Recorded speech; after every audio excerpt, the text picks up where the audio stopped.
The U.S. government has secured its 10% stake in Intel as expected. Recall this was something that was reported as in the works for some time, but as of the end of last week and through the weekend, we learned more about this. The Trump administration is going to convert about $8.9 billion in grants that were yet to be paid out into about 9.9% in the company, Jason. Intel was the biggest, most powerful chip company in the world. And then they started leaving. And they started going to foreign countries, in particular Taiwan.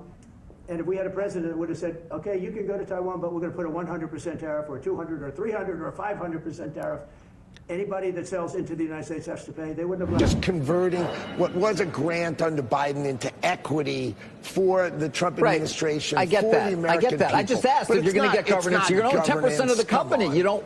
Why wouldn't you want non-voting, non-voting? Okay. No, stop. Don't overdo it. Well, I'm not overdoing it, but you got a golden share on U.S. Steel, so it's not like impossible to imagine that you do want some level of governance here if you're going to put 10% of taxpayers' money into, or 10% of the company's taxpayers' money. Like a lot of the things this administration does, specifically President Trump, and even Jason Calacanis can have this opinion. You may not like the style, like the personal attack in the beginning and all that stuff, but on the substance of it, there's a lot of precedent for the government getting warrants, equity, or loans. I never liked the giving away of the American taxpayers' dollars. I never liked that, especially when it comes to corporations. Why? Because corporations are taking this money and it's free money for them.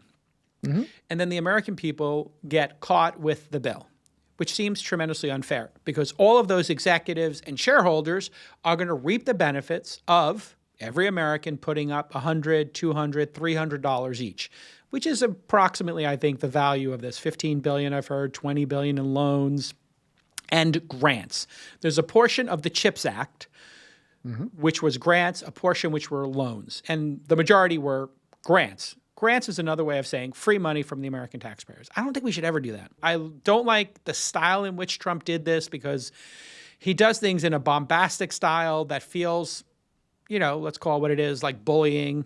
And that's just his style, the name calling, the bullying. I don't like this guy. I like this guy. It all gets so personal. But this isn't personal. It's business. And on a business level, if Intel didn't want this money, they could pass on it. They could go to the private sector and they could get money.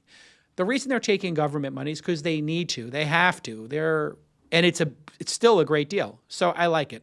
Grants and loans are different. Yep. And there's tax credits. There's all sorts of things that the government does that involves money in the private sector. I guess my question is, where do you hope the line is drawn? Because the Department of Energy, for example, gives out grants to like fusion startups. Yeah. And we could say, okay, you guys got some money from us to work on fusion. So now is the government going to become an investor in every fusion startup? Like, these are names that we've talked about on the show. And I'm trying to figure out what's the line in the sand that you're hoping is held. Yeah. The line in the sand for me is no free money. No free taxpayer money until that deficit starts going down.